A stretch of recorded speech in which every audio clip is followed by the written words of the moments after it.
आज मैं इस प्रेस कॉन्फ्रेंस में कह रहा हूं कि 17 सितंबर को शाम को 7 बजे मैंने नरेंद्र मोदी को 1000 करोड़ रुपए दिए थे। कर लो गिरफ्तार उनको।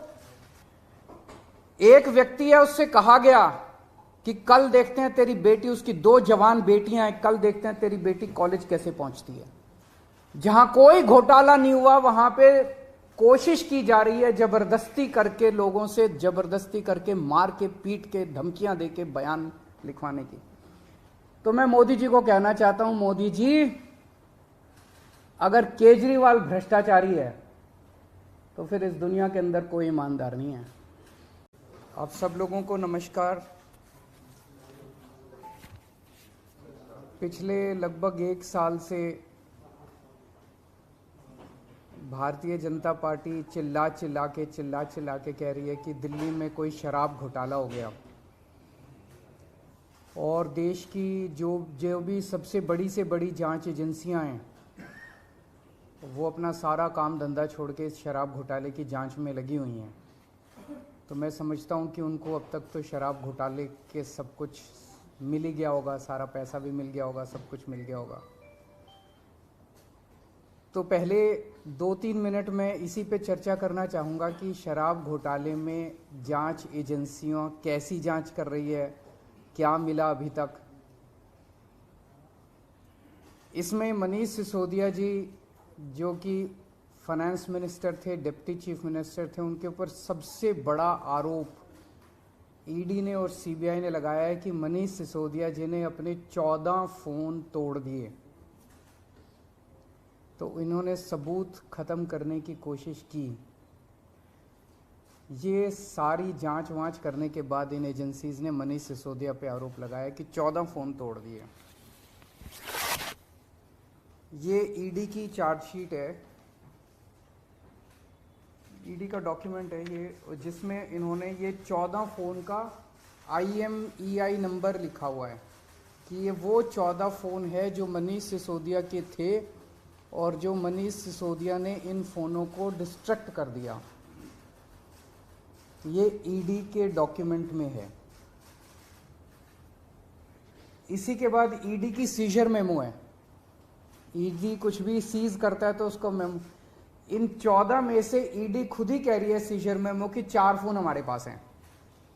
ये इनका सीजर मेमो है, इंपाउंडिंग ऑर्डर 18 मार्च 2023 का और इंपाउंडिंग ऑर्डर 5 जनवरी 2023 का। 4 फोन उसमें से इनके पास हैं और एक सीबीआई का ये डॉक्यूमेंट है, 1 फोन सीबीआई के पास है। तो 14 में से 5 फोन तो इनके अपने पास ही हैं जो कह रहे हैं कि मनीष सिसोदिया ने तोड़ दिए। उन 14 में से 5 फोन ईडी और सीबीआई के कब्जे में हैं,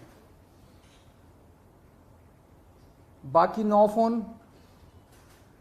तो जब इन्होंने ये आरोप लगाया, हम तो छोटे लोग हैं, हमारे पास इतने साधन नहीं थे, लेकिन फिर भी अपने सीमित साधनों से पिछले महीने 1.5 महीने में हमने भी थोड़ी जांच करी तो पता चला बाकी मोस्टली फ़ोन, एक आध को छोड़ के वो भी पता चल जाएगा का, मोस्टली फ़ोन जिंदा हैं, कोई ना कोई इस्तेमाल कर रहा है।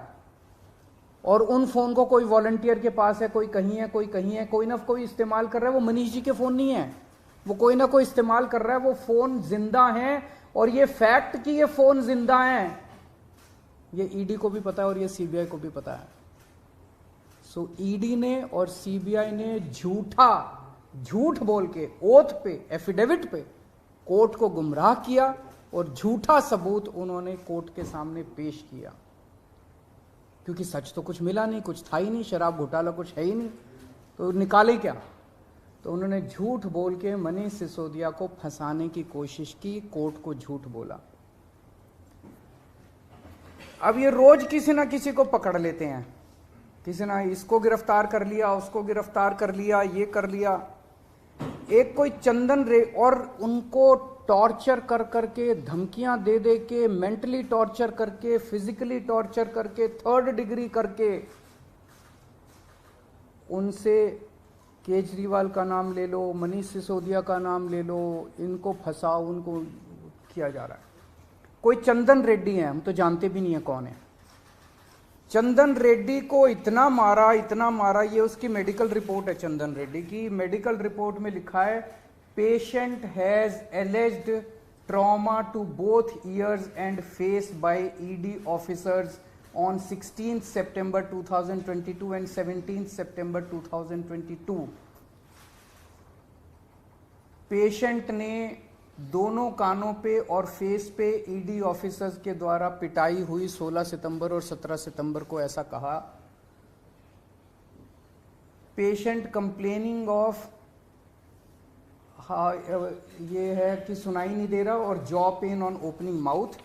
और इन्वेस्टिगेशन पे पता चला right ear mild to moderate mixed hearing loss, left ear severe to profound mixed hearing loss.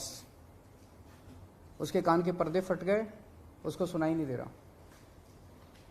ऐसा चंदन रेड्डी से ईडी क्या उगलवाने की कोशिश कर रही थी? उसको क्या कहने का दबाव डाला जा रहा था कि उसकी इतनी पिटाई करी कि उसके कान के पर्दे फट गए? उसको किस कागज पे दस्तखत करने के लिए कहा जा रहा था? और उसने झूठ बोलने से मना कर दिया तो उसकी पिटाई की उन्होंने। इसके बाद अरुण पिल्लई हैं कोई, उनको धमकियां दी गई, टॉर्चर किया गया, उन्होंने अपना बयान वापस ले लिया अगले दिन। उस दिन तो उनसे कुछ लिखवा लिया, कहीं साइन करा लिया, लेकिन उसके 2-4 दिन बाद उन्होंने कोर्ट में बयान दिया कि मुझे टॉर्चर करके बयान लिया गया। समीर महेंद्रू से टॉर्चर करके बयान लिया गया, उन्होंने अपना बयान वापस ले लिया। मनस्विनी से टॉर्चर करके बयान लिया गया, उन्होंने अपना बयान वापस ले लिया। भूषण बेलगवी से टॉर्चर करके, ये 5 नाम तो मेरे पास ही हैं, पता नहीं ऐसे कितने लोग हैं जिन लोगों को टॉर्चर कर करके बयान लिए गए। ये हो क्या रहा है? एक के बाद एक, एक के बाद एक, एक के बाद एक, जितने लोगों को ये बुला रहे हैं सबको मारते हैं, पीटते हैं, टॉर्चर करते हैं। एक ऐसा व्यक्ति है जिसे एक कमरे में उस व्यक्ति को बिठा रखा था, दूसरे कमरे में उसकी वाइफ को और उसके पिताजी को बिठा लिया, और उसको बोलते हैं कि या तो इस कागज पे साइन कर दे, नहीं तो तेरी पत्नी को और तेरे पिताजी को भी जेल भेज रहे हैं। ये चल क्या रहा है? मैं प्रधानमंत्री जी से पूछना चाहता हूं, ये चल क्या रहा है? जहां कोई घोटाला नहीं हुआ वहां पे कोशिश की जा रही है जबरदस्ती करके, लोगों से जबरदस्ती करके, मार के, पीट के, धमकियां दे के बयान लिखवाने की। एक व्यक्ति है, उससे कहा गया कि कल देखते हैं तेरी बेटी, उसकी 2 जवान बेटियां हैं, कल देखते हैं तेरी बेटी कॉलेज कैसे पहुंचती है। ये जांच चल रही है इन लोगों के। एक व्यक्ति है, उसके वकील ने कोर्ट में खड़े होकर कहा कि हमारे मुवक्किल के, मेरे मुवक्किल के ऊपर दबाव डाला जा रहा है कि दिल्ली के पॉलिटिशियंस का, कोर्ट के अंदर खड़े होकर उसने बोला कि मेरे मुवक्किल के ऊपर दबाव डाला जा रहा है कि आप दिल्ली के पॉलिटिशियंस का नाम लीजिए। ये इनकी जांच चल रही है। इस सारी जांच करने के बाद, 1 साल जांच करने के बाद, ये आरोप लगाते हैं कि 100 करोड़ रुपए की रिश्वत ली गई और दी गई।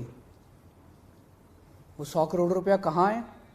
एक नया पैसा कहां है वो 100 करोड़ रुपया? सब इतनी 400 से ज्यादा रेड हो चुकी हैं। मनीष सिसोदिया जी के घर पे रेड हो गई, इतने सारे दूसरे लोग, वो पैसा है कहां? एक नया पैसा नहीं मिला 100 करोड़ रुपए का, ना कोई ज्वेलरी मिली, ना कोई मनीष जी के घर पे गद्दे भी फाड़ दिए इन्होंने, उनके गांव भी हुआ है, उनके बैंक लॉकर भी छान मारे, कुछ नहीं मिला 100 करोड़ में से। फिर आरोप लगाया कि 100 करोड़ रुपया गोवा के चुनाव में इस्तेमाल हुआ है। जी, गोवा के हमारे जितने वेंडर्स थे जिनसे हमने काम कराया था, सारे वेंडर्स पे रेड मार चुके ये लोग। सारे वेंडर्स को इन गिरफ्तार कर करके स्टेटमेंट ले चुके, वहां कुछ नहीं मिला, सारी पेमेंट चेक से हुई है हमारी।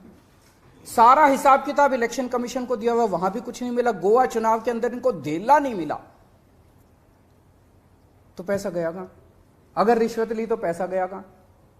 अरे पैसा तो तब मिलेगा ना जब रिश्वत ली गई होगी और रिश्वत दी गई होगी। आज मैं इस प्रेस कॉन्फ्रेंस में कह रहा हूं कि 17 सितंबर को शाम को 7 बजे मैंने नरेंद्र मोदी को 1000 करोड़ रुपए दिए थे। कर लो गिरफ्तार उनको। ऐसे तो कोई भी इस देश में खड़ा होकर कुछ भी कह देगा। मैं कह रहा हूं कि नरेंद्र मोदी को 17 सितंबर की शाम को 7 बजे मैंने 1000 करोड़ रुपए दिए थे। गिरफ्तार करोगे इस बेसिस पे नरेंद्र मोदी को? भाई मेरे पास कुछ सबूत तो हो कहने का, कोई तो मैं कहूंगा भाई मेरे पास ये सबूत है, मैंने दिए थे। ऐसे ही कोई कुछ भी खड़ा होकर कह देगा और गिरफ्तार कर लोगे, 100 करोड़ रुपए दिए, 100 करोड़ रुपए दिए गोवा चुनाव, अरे कहां है सबूत? कोई सबूत नहीं है। ये पॉलिसी इतनी शानदार पॉलिसी थी, ट्रांसपेरेंट पॉलिसी थी, जो भ्रष्टाचार खत्म कर देती पूरे के पूरे शराब सेक्टर में। ये इस बात से साबित होता है कि ये पॉलिसी जब पंजाब में लागू की गई, पूरी कॉपी पेस्ट पॉलिसी है, जब पंजाब में लागू की गई तो इस पॉलिसी से 50% रेवेन्यू एक साल के अंदर बढ़ गया। 50% रेवेन्यू दिल्ली के अंदर इन्होंने लागू नहीं की, करने दी, पंजाब के अंदर इनकी चली नहीं, क्योंकि पंजाब एक फुल स्टेट है। तो मैं मोदी जी को कहना चाहता हूं, मोदी जी अगर केजरीवाल भ्रष्टाचारी है तो फिर इस दुनिया के अंदर कोई ईमानदार नहीं है। मुद्दा भ्रष्टाचार है ही नहीं, मुद्दा भ्रष्टाचार की जांच है ही नहीं, मुद्दा शराब घोटाला है ही नहीं। ऐसा शख्स देश का प्रधानमंत्री जो सर से लेकर पैर तक भ्रष्टाचार के अंदर डूबा हुआ है, उसके लिए भ्रष्टाचार मुद्दा कैसे हो सकता है? पिछले मार्च के आखिरी हफ्ते के अंदर मैंने इतने सारे असेंबली के अंदर इतने सारे गिनाए थे भ्रष्टाचार जो इन्होंने किए हैं, इतने भ्रष्टाचार गिनाए थे। इन्होंने तो मेरे को तभी कह दिया था उस दिन, जिस दिन असेंबली में मैंने स्पीच दी थी, शाम को संजय सिंह का मैसेज आया कि अरविंद जी अब अगला नंबर आपका है। कल सत्यपाल मलिक जी ने एक इंटरव्यू दिया, मैं वो सुन रहा था। सत्यपाल मलिक जी ने कहा मोदी जी को भ्रष्टाचार से कोई परहेज नहीं है। ये मैं तो नहीं कह रहा हूं, ये तो उनके अपने गवर्नर कह रहे हैं। सत्यपाल मलिक जी कौन है? सत्यपाल मलिक जी मोदी जी के बहुत खास लोगों में गिने जाते थे। उन्हें पहले उन्होंने जम्मू कश्मीर का गवर्नर बनाया, फिर उन्हें गोवा का गवर्नर बनाया, फिर उन्हें मेघालय का गवर्नर बनाया। उन्होंने कहा कि मेरे जो इंटरेक्शन हुए मोदी जी के साथ, उसमें पता चला है कि मोदी जी को भ्रष्टाचार से किसी तरह का परहेज नहीं है। उसी इंटरव्यू में उन्होंने कहा कि इन लोगों के कुछ मुख्यमंत्री हैं जो भ्रष्टाचार करते हैं, खूब पैसे इकट्ठे करते हैं, लेकिन वो सारा पैसा मुख्यमंत्री अपने पास नहीं रखते, वो पैसा ऊपर भेजते हैं और वहां से वो पैसा उनकी दोस्त की कंपनियों के अंदर इन्वेस्ट होता है। मैंने भी तो इसी तरह का कुछ कहा था अपने उसमें। तो चलो मेरी बात तो नहीं मानी, अब तो गवर्नर इनके अपने गवर्नर कह रहे हैं। तो ऐसा व्यक्ति जो इतना भ्रष्टाचार कर रहा है, उसके लिए भ्रष्टाचार मुद्दा हो ही नहीं सकता। उनके लिए भ्रष्टाचार मुद्दा थोड़ी है। तो फिर ये आम आदमी पार्टी के पीछे क्यों पड़े हैं? 75 साल के भारत के इतिहास में किसी एक पार्टी को इतनी बुरी तरह से टारगेट नहीं किया गया जिस तरह से आम आदमी पार्टी को ये लोग टारगेट कर रहे हैं। नंबर 2 को गिरफ्तार कर लिया, नंबर 3 को गिरफ्तार कर लिया, और उनको गिरफ्तार करने का तो मकसद इनका यही था कि मेरी गर्दन तक पहुंचना। तो अब ये मेरे पीछे पड़े हैं, मुझ तक पहुंचने की कोशिश कर रहे हैं। किसी पार्टी को इस तरह से नहीं टारगेट किया गया जिस तरह से आम आदमी पार्टी को टारगेट किया गया। उसका एक कारण है, वो कारण है कि 75 साल के बाद आम आदमी पार्टी ने इस देश को एक ऐसी उम्मीद दी है जो कि कोई पार्टी नहीं दे पाई। गुजरात के अंदर 30 साल से बीजेपी की सरकार है, उसमें 12 साल प्रधानमंत्री मोदी जी खुद वहां पे मुख्यमंत्री रहे। 30 साल के अंदर ये एक सरकारी स्कूल ठीक नहीं कर पाए, एक भी सरकारी स्कूल ठीक नहीं कर पाए। जब मोदी जी को फोटो खिंचवाने के लिए सरकारी स्कूल में जाना था तो एक टेम्पोरेरी क्लास, एक टेंट के अंदर टेम्पोरेरी क्लास बनानी पड़ी इनको फोटो खिंचवाने के लिए। फोटो खिंचवाने लायक सरकारी स्कूल भी नहीं बना पाए। और 5 साल के अंदर दिल्ली के हमने सारे सरकारी स्कूलों का कायाकल्प कर दिया। 5 साल के अंदर हमने सारे सरकारी स्कूल ठीक कर दिए। इस देश के लोगों को आम आदमी पार्टी ने एक उम्मीद दी है कि केवल आम आदमी पार्टी उनकी गरीबी दूर कर सकती है, उनको शिक्षित कर सकती है, उनके बच्चों को रोजगार दे सकती है। आम आदमी पार्टी ने इस देश के लोगों को उम्मीद दी है। प्रधानमंत्री जी उस उम्मीद को कुचलना चाहते हैं। प्रधानमंत्री जी नहीं चाहते कि वो उम्मीद आगे बढ़े, क्योंकि अभी तक इन सारी पार्टियों को की मिलके जो लूट चल रही थी, अगर इनको स्कूल बनवाने पड़ गए, इनको अस्पताल बनवाने पड़ गए, तो उनको लूटने के लिए पैसे नहीं बचेगा। तो कल इन्होंने मेरे को बुलाया है, मैं जाऊंगा कल सीबीआई में और मैं फिर से अंत में यही कहना चाहता हूं कि प्रधानमंत्री जी, अगर केजरीवाल चोर है, केजरीवाल भ्रष्टाचारी है, तो इस दुनिया में कोई ईमानदार नहीं है। सर, क्या आपको आशंका है कि कल जब आप पूछताछ के जाएंगे तो गिरफ्तारी हो सकती है आपकी? संडे का दिन है, जैसे मनीष जी को अरेस्ट किया था, आप नहीं कर सकते? भाई ये बीजेपी वाले तो मैं कल से देख रहा हूँ प्रेस कॉन्फ्रेंस कर करके यही कह रहे हैं कि केजरीवाल को गिरफ्तार करेंगे। तो अगर बीजेपी ने सीबीआई को ऑर्डर दे दिए हैं कि गिरफ्तार करना है, तो फिर सीबीआई उसको नकार कैसे सकती है? बीजेपी के ऑर्डर तो मानेंगे वो लोग। Thank you.